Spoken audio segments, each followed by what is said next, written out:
Before she was forced to disappear, she was the last person an entire nation once trusted. Summit City, a Monday morning, like any other. The headquarters of Vanguard Dynamics opens its doors. Employees flood in, documents get reviewed, meetings are delayed, deadlines pushed up, and amidst it all, a cleaning woman mops the floors, just like every day, silent, invisible. Until, "Excuse me, sir, your office is on the 18th floor. Turn left after the elevators." Spoken in perfect Mandarin, as crisp as a professor from Beijing. Then, in fluent Spanish. Then again, in French. Someone hears it, not just anyone. Richard Vaughan, CEO of the entire corporation. He stops, turns around. "Where did you learn that?" She only smiles, but behind that smile is a past powerful enough to shake an entire diplomatic corps. Summit City, Illinois, 6:48 a.m. The sky still carried a veil of pale morning mist, but the towering glass headquarters of Vanguard Dynamics was already lit from lobby to rooftop. The sharp click of heels echoed against the marble. Elevator chimes rang in a steady rhythm. Employees poured in like a flood, eyes glued to their phones, coffee in hand, muttering deadlines under their breath. Amid the flow, Marissa Hale kept her head down, hands gripping a floor mop, silently rolling a supply cart along the main hallway. Burgundy uniform, rubber-soled shoes worn thin, short curls tied back in a simple knot. She moved like a shadow, avoiding eye contact, avoiding attention, leaving behind no sound but the quiet ring of the mop. No one knew her name. No one cared. To them she was janitorial staff, just another fixture in the background. But this morning, something broke the pattern. Richard Vaughan, CEO of Vanguard Dynamics, was on his usual walk from the underground parking garage to his office on the 42nd floor. Phone in hand, skimming emails, he stopped mid-stride in the grand atrium. A voice had just spoken from the far end of the room. Low, confident, and so effortlessly fluent. It felt almost out of place. Mandarin Chinese, clear, precise, not a syllable out of step. He turned, an older man, clearly a tourist, stood confused in front of the digital building directory, and Marissa, the woman who had just mopped that exact floor, was now calmly giving him directions, in pitch-perfect native-level Mandarin. When the man nodded thanks and walked away, another visitor approached with a delivery clipboard. Marissa switched, seamlessly, to Spanish, then French, all within seconds. Vaughan stood frozen. In just under 3 minutes, a woman he'd never really looked at before had bridged 3 people, 3 cultures, and resolved 3 logistical issues. Silently and flawlessly, he walked over. "Excuse me," Vaughan began. Marissa turned. Her eyes were alert, steady, no panic, no fear, just a flicker of surprise that a CEO would speak to someone like her. That was Mandarin, wasn't it? "Yes, sir." "And Spanish? French?" She nodded slightly. "I speak a few languages." He held her gaze. "Do you have a few minutes? I'd like to invite you up to my office." A beat of hesitation, not out of fear, but the instinctive caution of someone trained to stay hidden. "All right," she said softly, and as the rest of the building raced on in its morning routine, a quiet truth began to unravel, the truth about a woman. The entire system had mistaken for invisible. For the past 6 years, the elevator shot up to the 42nd floor. The executive tier of Vanguard Dynamics, a level no low-level employee badge could access. and certainly not a place for someone in a janitor's uniform. Marissa Hale stood quietly next to Richard Vaughan, hands folded in front of her like a reflexive shield. No one spoke, but the air between them was thick with questions that hadn't yet been asked. "How long have you worked here?" Vaughan finally asked as the elevator neared the top. "Almost 6 years," Marissa replied, eyes never leaving the brushed steel doors. "Night shift. Fewer people. Easier that way." The doors slid open, walnut wood floors, glass walls overlooking all of Summit City. The air smelled of citrus, leather, and authority. The secretary glanced at Marissa as if seeing a ghost. Vaughan offered no explanation. He simply waved her off. "We need privacy." Inside the silent office, he gestured toward a chair. "Please, sit, Marissa." She hesitated, then sat, cautiously, as if the leather seat might reject her if she did something wrong. "Earlier you spoke 3 languages. I'm guessing you know more." She paused for a beat, then answered softly, 9, including German, Portuguese, Arabic, Italian, and Swahili. I can also read Latin." Vaughan squinted, not out of suspicion, but a blend of surprise and admiration. "Where did you study?" "I majored in linguistics. I used to—" Her voice caught, just slightly. A fracture so faint, but Vaughan noticed. "Sounds like something happened." Marissa didn't answer right away. She looked out the window, as if her past was still out there, hidden in the skyline. "Knowing things doesn't always mean you're allowed to use them," she said quietly, "especially when people want to erase that you ever existed." The room fell silent. Vaughan didn't press. He simply nodded, slowly. "I have a meeting with a delegation from São Paulo this afternoon," he said, changing the subject. "Interpreter bailed last minute. Think you can help?" Marissa turned her head, surprised. "Portuguese?" "Yes, I can." Just 2 words, no hesitation, no fuss. But in her eyes something had shifted, not fear of being exposed, but a flicker of light. From someone who'd once been forced to turn herself off.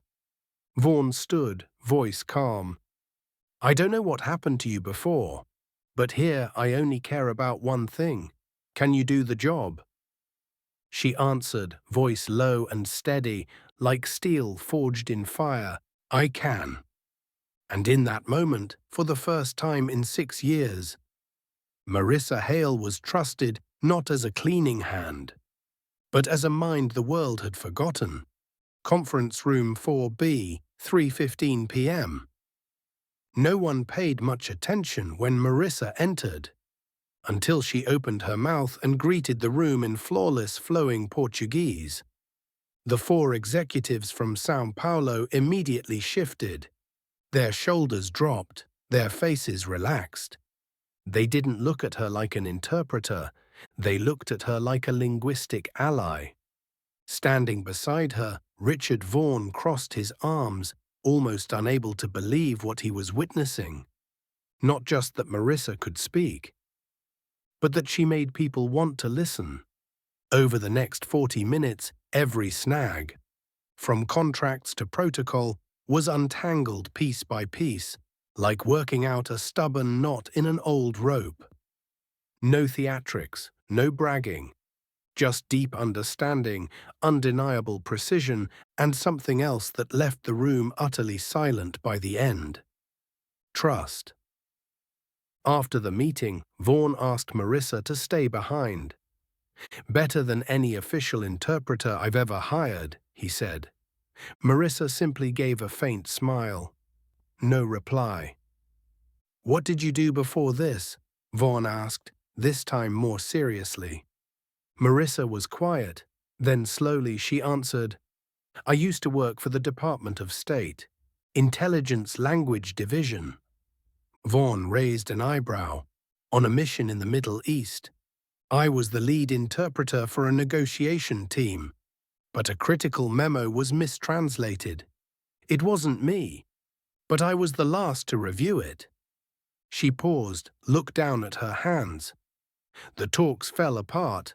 The government needed someone to blame. I became the scapegoat. No press, no investigation, just one phone call, and my career was gone. She gently clenched her hands. I lost my PhD grant. My record was sealed.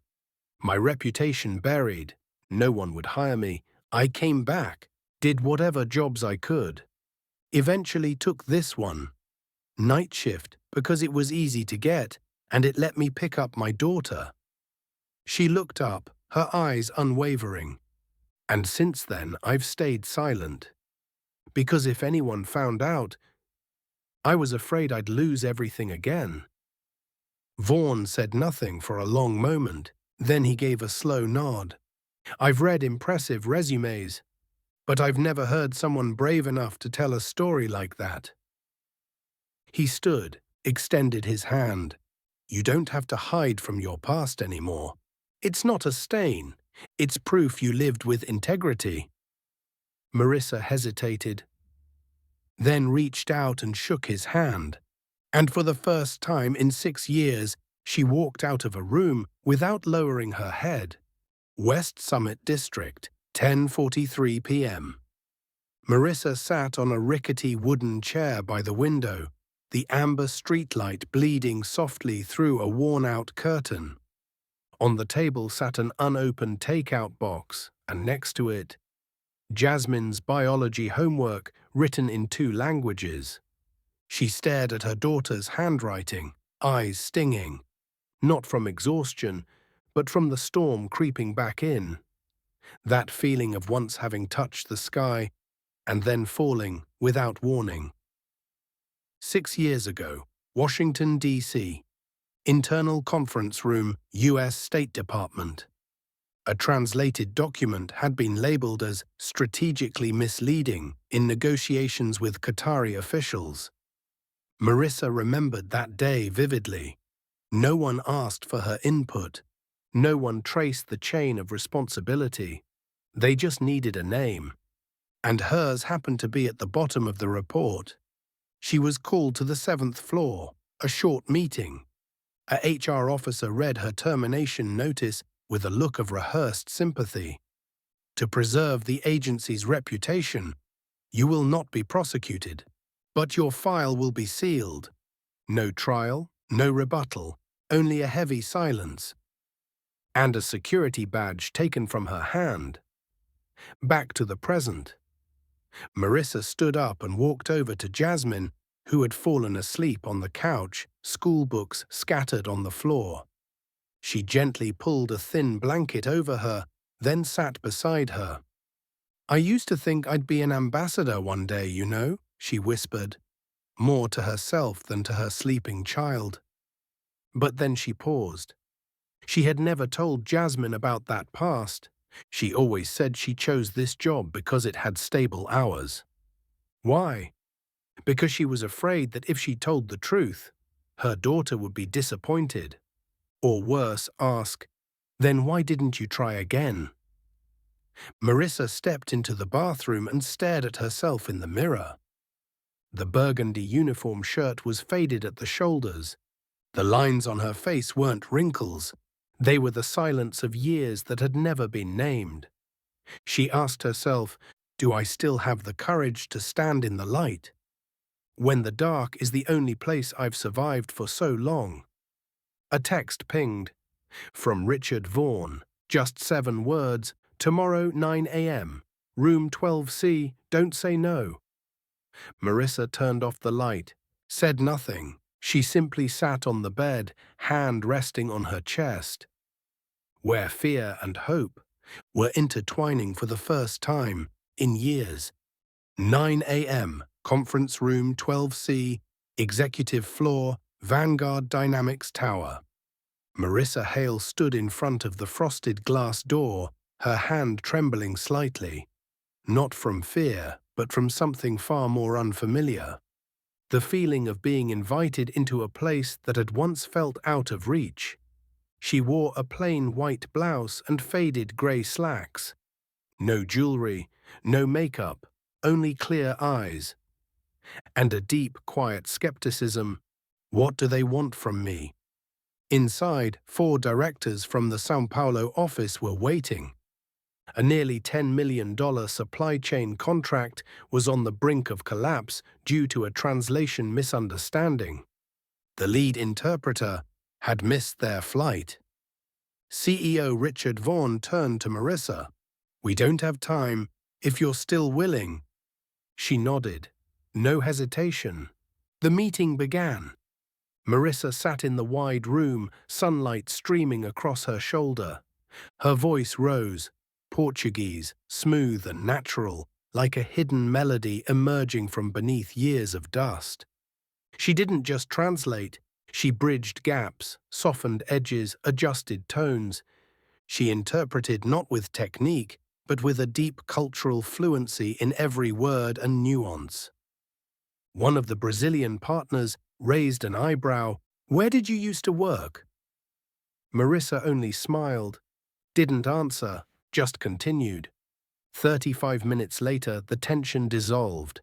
Hands were shaken. The deal was saved. As the partners exited the room, Vaughan said nothing at first. He simply looked at her for a long moment. Then spoke, slowly. "I've sat through more than 80 negotiations, but I've never seen an interpreter lead the room." Marissa bowed her head slightly. "I only did what was necessary." A few hours later, as she returned to the operations floor to clock out, Vaughan called after her. "I don't want you to be a backup option. I want you to lead international relations. Title, Cultural and International Liaison." Marissa stood in silence. The air in the room seemed to stop moving. "You don't have to decide now," Vaughan added. "But let me be clear, this isn't a favor. It's a mistake that I want to correct the right way." That night, Marissa couldn't sleep. At the dinner table, Jasmine asked, "Mom, is something weird? You keep smiling to yourself." Marissa stroked her daughter's hair. "I was just thinking, maybe I'm not as finished as I once thought." And when Jasmine had fallen asleep, Marissa sat alone at the table, phone in hand. A message was typed out. "I accept." Her finger hovered. 1 second, 2. Then she hit send. Monday, 7:56 a.m. The elevator doors on the 12th floor of Vanguard Dynamics slid open. Office employees, mid-sip of their first coffee, looked up and saw something no one could have predicted. Marissa Hale, the woman who used to sweep the halls and wipe the whiteboards every evening, was now striding across the executive carpet, a brand-new ID badge gleaming on her chest. A nameplate had just been installed that morning outside Office 1204. Bottom right corner, bold font, Marissa Hale, Cultural and International Affairs Specialist. Silence, immediate and total. Keyboards stopped clacking, chairs stopped spinning, conversations hung mid-sentence. Sophie Whitmore, marketing assistant, leaned back behind the coffee machine and shook her head. "She was mopping this place last week, Kayla. Now she has her own office."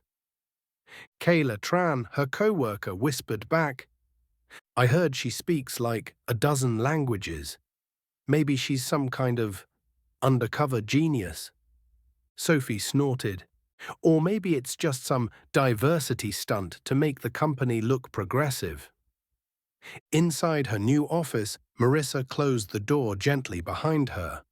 It wasn't a large room, just big enough for a desk, a computer still powered off, and a small plant by the window. But to her, it felt like uncharted territory. She pulled a microfiber cloth from her handbag, not to clean the desk, but to carefully wrap her old janitor's badge and place it into the drawer among crisp new folders. Not to forget. but to remember. A few moments later, Gavin Rhodes, Director of International Engineering, entered without knocking. Cold eyes, polished voice laced with frost. "Welcome upstairs, Ms. Hale. I hope you can get through this quickly. We have a contract from Dubai waiting on translation." Marissa nodded, accepting the thick stack of papers. "You'll have it back by today." Gavin narrowed his eyes. "You don't need to prove yourself here. This place isn't as simple as mopping floors." Marissa replied softly, "Number but dirt exists everywhere. The only difference is how well it's hidden." Kale 10:45 நிமிடம். When Marissa entered her first meeting in the new role, stares sliced across the room like fine blades. Some were skeptical, some were curious, but a few, especially from maintenance staff replacing a hallway light, held a quiet kind of hope. They nodded subtly as she passed. She returned it with a quiet nod of her own. And then, during the lunch break, something unexpected happened. On the company's internal message board, amidst technical updates and meeting memos, appeared a photo of Marissa's new nameplate with a caption from an anonymous post. "Yesterday, she helped me pull a stuck trash cart out of the elevator. Today, she's the reason I won't give up on learning Japanese." The image spread quietly, but fast. A nameplate, a ripple through the system, and this was only the beginning. 17th floor, internal boardroom, a 10-meter walnut table, premium leather chairs with polished brass studs. The air was thick, not from the strong morning coffee, but from Victoria Langston's rising fury. "I want a formal explanation," she snapped, slamming a file onto the table. "We cannot allow an uncredentialed hire with no administrative certifications to sit in a critical international liaison role." A few board members exchanged glances. Richard Vaughan, CEO of Vanguard Dynamics, remained composed. Hands folded, his voice steady but firm. "Marissa Hale isn't just qualified, she surpasses any resume I've reviewed in years." Victoria narrowed her eyes. "So you're hiring based on merit, or to score PR points?" The question dropped like a knife into the center of the table. An hour later, Marissa received an email from the board secretary. "Victoria Langston has requested a meeting, 17th floor, no documents necessary." She knew what that meant. It wasn't a conversation, it was an interrogation. Room 17B, executive side wing. Victoria was already seated, her silver hair immaculately styled, lips drawn tight enough to cut air. "Have a seat, Ms. Hale." Marissa sat, spine straight. Victoria wasted no time. "I reviewed your file. No master's degree, no industry certifications, no formal diplomatic experience. I've spent 17 years reading, translating, and salvaging diplomatic failures with nothing but language, Ms. Langston." Marissa replied calmly. Victoria tilted her head. "And what about 2017, State Department, Qatar? Are you sure you want us revisiting that file?" The temperature in the room dropped several degrees. Marissa clenched her hands beneath the table. An old wound, thought healed, and began to throb. "I didn't make that error, but I stayed silent when someone needed a scapegoat. And I paid the price, with my entire career." Victoria leaned back, arms crossed. "And now you want to reclaim your honor here at Vanguard Dynamics?" Marissa raised her chin. "I don't want to reclaim anything. I just want to do the right work, the right way, at the right time." When Marissa exited the room, her steps were slow, not shaken, not bitter, but inside the elevator her hand trembled slightly. Downstairs, Richard Vaughan was waiting by her office. When the elevator doors opened, their eyes met. No words were needed. They're going to dig up everything. I know. You holding up? I didn't come here to hide anymore, Richard. Vaughan nodded. Then stand tall. We're nowhere near done. Elsewhere down the hallway, Sophie Whitmore whispered in the internal staff chat. Here comes the drama. Heard she really did have a diplomatic scandal. CEOs lost it this time. The undercurrent had started to shift. The question was no longer whether Marissa deserved her place, but whether she was strong enough to survive a system quietly preparing to crush her all over again. Tuesday morning, 7:42 a.m. Marissa had just stepped into her office on the 12th floor when she saw Gavin Rhodes, head of international affairs, standing stiffly in the hallway. You need to see this, he said, holding out his tablet. On the screen, an anonymous email had been sent to all mid-level managers and team leads. No greeting, no signature, just a cold subject line for those who want to know the truth about Marissa Hale. In 2017, she was a strategic language specialist at the State Department. A mistranslation during negotiations with the Qatari delegation caused the talks to collapse, resulting in hundreds of millions in losses. She was quietly dismissed and erased from official records. This is the person your CEO is putting at the international table. Gavin said nothing more. He just looked at her, not with suspicion but concern. 9:03 a.m. Internal Slack.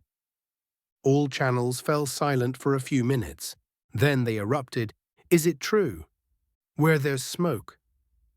How does someone like that end up on the executive floor? The 12th floor went still. People passing Marissa's office glanced in. Some discreet, others brazen. Inside, Marissa stared at the email. She recognized every word, each sentence a thread in the tightly wound knot of pain she'd buried for years. She stood, walked into the restroom and closed the door, pressed her forehead against the mirror. Her breath shallow, trembling. It's happening again. It's me again. The past always finds me when I start to hope. She opened her phone, began drafting a resignation letter, but didn't send it. Just then, the desk phone rang. It was Richard Vaughan. Do you have 15 minutes? CEO's office, 18th floor. Marissa walked in. Richard stood by the window holding a coffee he hadn't touched. I saw the email, he said. I've written my resignation, she replied. I won't let the company get dragged down because of me. Richard turned to face her. I didn't call you up here to take your resignation. Marissa looked up. They're not going to let this go. And they're right.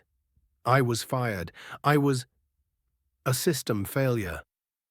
Vaughan set his cup down. I read the internal reports from 2017.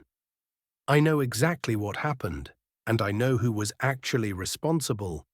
Then why let me stay? Because I don't hire people who are perfect. I hire people strong enough to keep walking after being shattered. Marissa clenched her fists. I don't want to be forgiven. I just want, for once, to stand without having to bow my head. Vaughan nodded. Then do it. Stand before them. Speak the truth, not to defend yourself, but to show them you are no longer the shadow of 2017. That evening, Marissa sat alone in her office. On her screen, a speech draft, but the cursor blinked at the first line. I was fired for a mistake I didn't make. She deleted it, typed something else, deleted that too. Finally, she closed her eyes. Whispered a line her mother used to tell her, no one can take your voice unless you hand it to them. Wednesday morning, 10 a.m. The executive boardroom on the 17th floor, typically reserved for high-level private meetings, was packed. Richard Vaughan sat at the head of the long walnut table, calm but visibly tense. Across from him, Victoria Langston glared coolly, one hand resting on a stack of red-labeled documents, a printed copy of the anonymous email. Around them sat 7 senior directors, no chatter, no coffee. The door opened, Marissa Hale stepped in.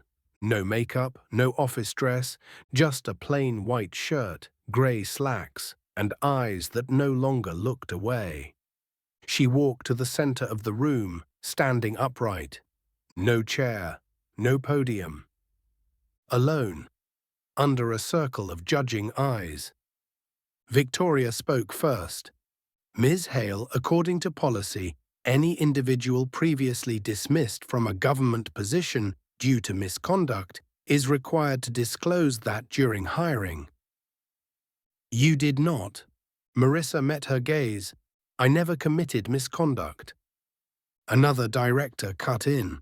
But you were at the center of a major diplomatic failure. Marissa nodded.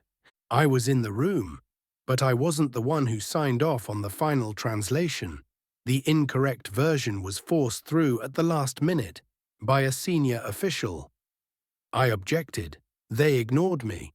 And when it all collapsed, I was the only one without power to shield me. She took a step forward. They asked me to leave quietly, to preserve national image.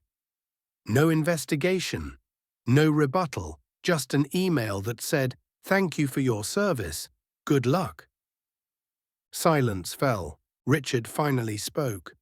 And since then? Marissa drew a steady breath. I raised my daughter, took whatever jobs I could to survive. But I never stopped learning. I picked up 3 more languages after I was fired. Every night, after janitor shifts, I translated international news to keep my mind sharp. A marketing director asked, "Do you have any new degrees?" She offered a faint smile. "Number just real experience. And last week I used that to save a deal 3 certified interpreters couldn't salvage." Victoria arched a brow. You think that erases your past? Marissa tilted her head. Number, I'm not here to erase anything. I'm here to rebuild, from the wreckage I was once buried under. And if the truth makes you uncomfortable, maybe it's time we stop hiring based on perfect resumes and start seeing the person behind them. The silence in the room deepened. Gavin Rhodes, once dismissive, gave a quiet nod. The CFO scribbled something down. Victoria Langston closed the file. You've got nerve, Hale? Marissa answered without flinching. I once sat silent in a room full of power. Today I won't repeat that mistake. Richard Vaughan scanned the room. I didn't promote Marissa Hale out of pity. I chose her because she's the only one here who's ever stood back up after being kicked down, and didn't lose the language of dignity. If anyone has a problem with that, the door is right there. No one moved. Marissa walked out of the room, not as a victor nor as a failure, but simply as a woman who had spoken her truth aloud. Thursday afternoon, 3:42 p.m. On the 14th floor of Vanguard Dynamics headquarters, a strategic meeting with partners from Rabat, Morocco, originally scheduled for the following week, was suddenly moved up to today. Reason: the Moroccan delegation had a scheduling change. If the meeting didn't happen today, the $12 million contract would go to a Spanish competitor. Inside the CEO's office, Richard Vaughan hung up a call. His expression was steel cold. The Arabic interpreter is still at O'Hare, stuck in security, won't make it in time. Meanwhile, the partners were already seated in the boardroom, 3 senior representatives, an older businessman and 2 technical advisors. None were fluent in English. All their documents were in Moroccan Arabic. A minute passed, then another. No one in the company dared enter. Vaughan scanned the hallway. His eyes landed on a familiar figure. Marissa Hale, just returning from a meeting with the executive team, was heading downstairs, coffee cup in hand, still untouched. "Marissa," Vaughan called. She turned. "What's going on?" "I need you, now." Conference room 14, B, 3:55 p.m. No prep, no official interpreter, no assistants. Just Marissa and three men who were growing visibly confused and impatient. Vaughan whispered, "We're one misstep away from losing everything." Marissa drew a deep breath. She stepped forward, calm, poised, and greeted them in fluent Moroccan Arabic, precise to each syllable. The room shifted instantly. The older man, Mr. Al-Hadi, looked up, first with surprise, then with relief. One of the advisors chuckled when she used the correct local technical slang. She wasn't just translating, she was building bridges. From environmental material standards to concerns about intellectual property rights, she conveyed everything clearly, sharply.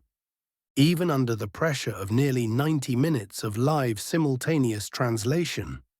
Then came the most delicate part of the negotiation.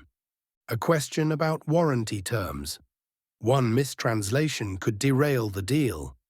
Marissa paused for a beat.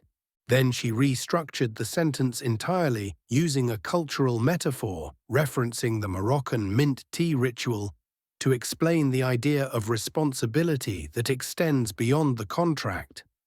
All three delegates nodded instantly. One of them laughed aloud. "This is the first time I've seen a Westerner truly understand what we didn't say." 4:27 p.m. Vaughan received a firm handshake from Mr. Al-Hadi along with a nod. "We'll sign. Not because of the documents, but because of the respect." As the delegation exited, Marissa remained in the now quiet room. She didn't smile. She didn't pump a fist in victory. She simply closed her eyes for a brief second, as if lifting a stone from her chest. Upstairs, in Victoria Langston's office, an assistant entered whispering, "She just saved a $12 million deal." Victoria put down her pen. Her eyes, once sharp, now clouded with a flicker of silent unease. Marissa stepped into the hallway. She hadn't won, but she had held her ground, and now the entire building knew it. The next morning, news traveled faster than any internal memo. Marissa Hale, a new hire with no degree, no certificates, just single-handedly led a $12 million negotiation with partners from Morocco. In the cafeteria, employees whispered. On Slack, message threads filled with a mix of admiration and envy. And on the 12th floor, the nameplate reading, "Marissa Hale, Cultural Liaison, International Affairs," was freshly polished to a gleam. Inside the CEO's office, Marissa stood before Richard Vaughan's desk, her hands clasped in front of her. Vaughan, uncharacteristically, poured her a cup of mint tea himself, a quiet gesture. No hollow praise, just steady eye contact and certainty.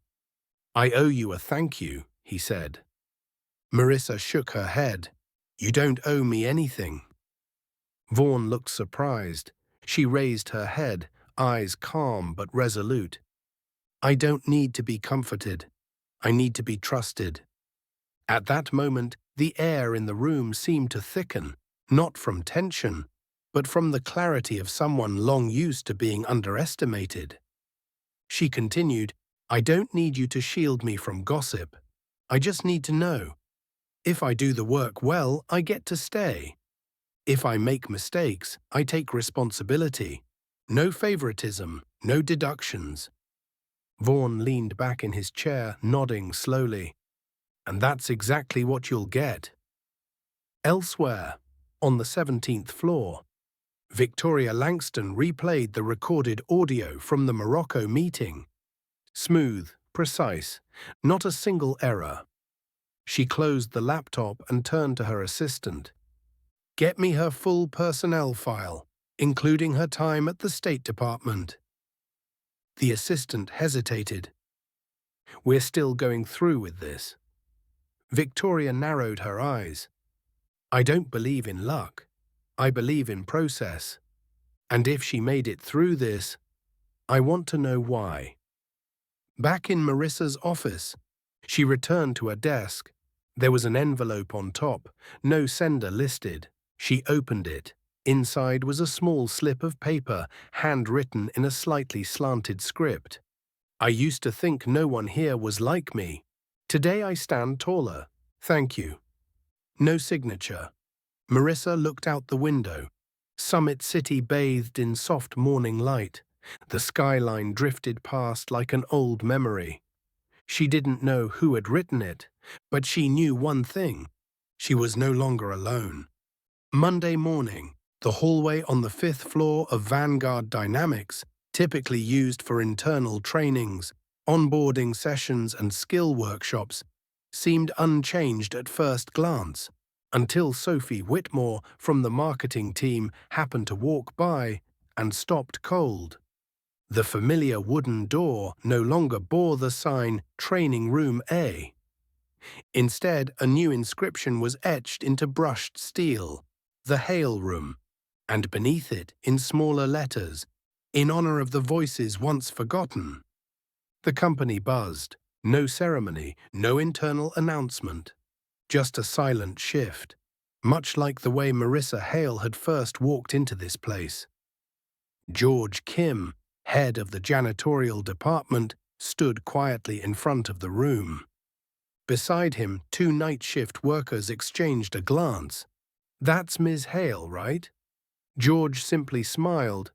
"Yeah, and I think we finally have a room of our own." Down the hall, Marissa caught the murmurs. She paused. On her screen was the draft curriculum for the Catalyst Initiative, a new internal development program she was building to support employees working behind the scenes.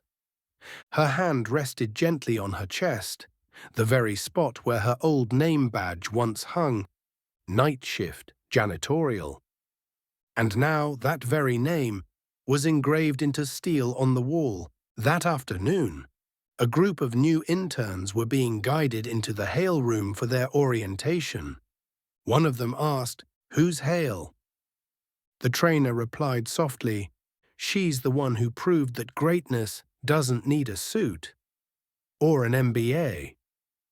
The room fell quiet, but within it something rang louder than ever. The sound of resilience, the echo of silence being replaced by action, and the name, once forgotten, now etched into legacy. Marissa didn't sit still in her new office.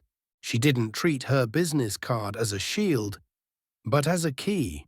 She began walking into corners of the company that most executives never set foot in: the parking garage, the maintenance break room, the sub-basement service wing, not to supervise, but to listen. And from those quiet conversations, an idea was born. That's how the Catalyst Initiative, an internal training program she proposed, officially launched.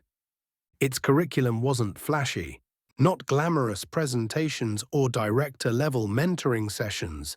Instead, it was evening classes for the unseen workforce, technical English for night security staff, basic public speaking for cafeteria workers, cross-cultural communication for international logistics crews.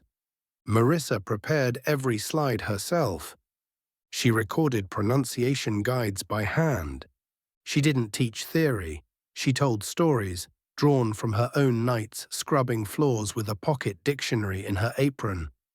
At first, only a handful signed up, but after a month, the Hale Room had no empty chairs. George Kim, head of janitorial, was the first to deliver a speech, fluently, in English at a full department meeting. He ended with this: "I never thought I could speak in front of a room full of executives. But Ms. Hale taught me, if we don't speak up, No one will ever know we had a voice. Marissa sat quietly in the back. She didn't need a spotlight. All she needed was for them to start believing they belonged. One afternoon, Sophie Whitmore, the marketing associate who once complained, "Why her?" slipped into the back row of a catalyst class. She said nothing, took no notes, didn't walk out. That was enough. Because change doesn't happen with a slogan. It starts with one woman who used to mop floors, daring to believe that language could unlock doors. And now, she was handing out keys to people who were never invited in. Saturday afternoon, the halls of Vanguard Dynamics were quiet. No keyboard clicks, no hurried footsteps echoing off the walls. Marissa opened the door to her 12th floor office, bringing with her someone who had never stepped into this building before, Jasmine Hale, her daughter. No longer in a janitor's uniform, no longer peeking through glass windows at the important people. Now Marissa was the one holding the door open, and Jasmine was the one walking through it. "Is this really where you work?" Jasmine whispered, her eyes wide as they scanned the boardroom tables and glass bookshelves. Marissa only smiled. She didn't answer. Instead, she led Jasmine to the end of the hallway, where a new sign had just been mounted that morning.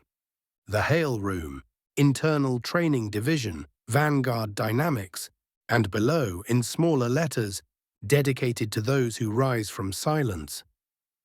Jasmine stopped in her tracks. Her fingers gently traced the name Hale, as if trying to convince herself it was real. "Mama, you always said you took the night shift so you could pick me up from school. But I never knew how much you gave up." Marissa nodded softly. "I chose to be invisible, so you could walk through life unburdened by the shadow of failure.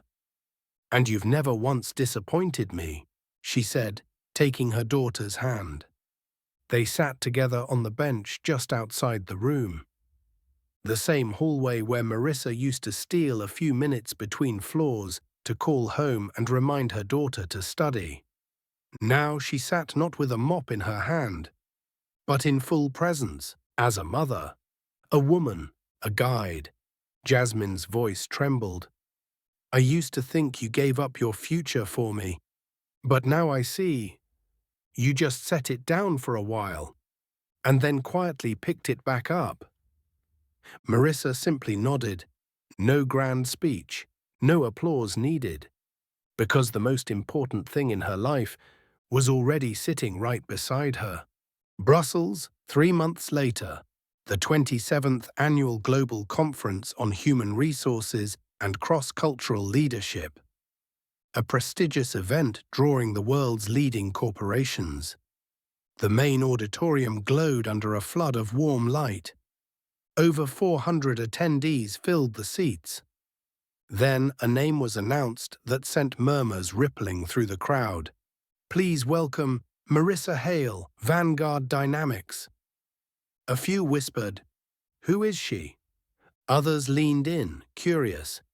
"Isn't she the former janitor?" But as Marissa stepped forward, dressed in a simple pale grey blazer, hair neatly pinned back, calm and poised, the room fell completely silent. She stood at the podium, the spotlight reflected in her deep, unwavering eyes. "I used to clean floors. Not metaphorically, literally. I pushed a mop. I heard people refer to me as the cleaning lady on the 3rd floor. And I believed, for a long time, that dreams belonged only to the privileged." Her voice wasn't loud or dramatic. It was soft, clear, and it struck directly into the hearts of those listening. "I speak 9 languages, but for over a decade, no one asked me that. Not because they were cruel, but because they never truly looked." A deep pause. "I once lost a career opportunity, not because I failed, but because I was the easiest one to sacrifice. But today, I'm not telling this story to reclaim the past. I'm sharing it because I know I'm not the only one in this room who's ever been sidelined. She looked out at the audience, steady and unflinching. Talent doesn't wear a uniform, potential isn't tied to rank.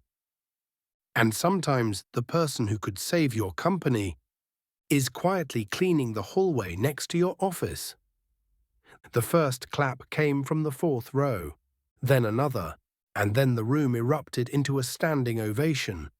Not because Marissa was inspiring, but because she was real. Backstage, Richard Vaughan stood with arms folded, smiling quietly. He wasn't proud for giving Marissa a chance. He was proud he had simply seen someone everyone else had overlooked. As Marissa stepped down from the stage, a young student waited by the side. "Ms. Marissa," he said softly, "my mum works in a laundry. Hearing your story makes me believe maybe she deserves to be seen too." Marissa gently placed a hand on his shoulder. "No one needs permission to be worthy. You just have to be the first to believe it." She walked out of the auditorium into the sunlight, which caught on the etched words above the conference hall's entrance. "Where voices rise, change begins." And today, a voice that had once been silenced just became the start of something greater. Some talents are never listed on a resume. Some heroes don't stand in spotlights. And some doors, once shut tight by prejudice, are unlocked by the very hand that once pushed a janitor's mop. Marissa Hale didn't become someone else. She simply returned to who she truly was after years buried beneath silence and fear. She didn't just reclaim her dignity. She left behind a path for those still being underestimated. Because sometimes, what transforms an entire system isn't the loudest voice, but the one that speaks at the right moment from someone who once had no permission to speak at all.